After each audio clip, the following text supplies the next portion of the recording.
Ja, hvad det skal med. Ja, det er det. Det er åbent spørgsmål. BF forekom mig eksotisk, bare fordi han var så beskidt. Jeg bor i Boulder, hvor der ikke er noget snavs. Ingen snavsede mennesker. Jeg kan godt lide højtlæsning. Jeg har altid gjort det over for mine børn også. Man kan også godt lide at få læst højt. Det er en form for omsorg i at få læst højt nogle gange, ikke? Bare det, at man sidder der, og der er en, der tager sig tiden til at læse for en. Det giver måske nok en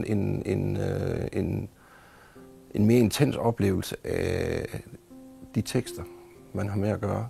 Orange ryger, plettet. Jeg kan ikke udstå det gulvtæppe.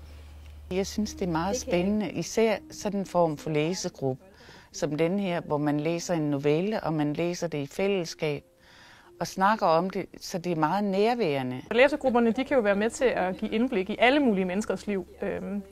Vores nabo, vi aldrig snakker med, eller en person, der bor på den anden side af verden, eller en hjemløs. De her mennesker kan man jo møde gennem litteratur, og det kan jo få... Det tror jeg på har et potentiale til at bygge empati ved alle mennesker, det er at læse. Det at bruge litteraturen kan være med til at åbne op, nuancere, perspektivere, se muligheder. Jamen det er et rart sted at være.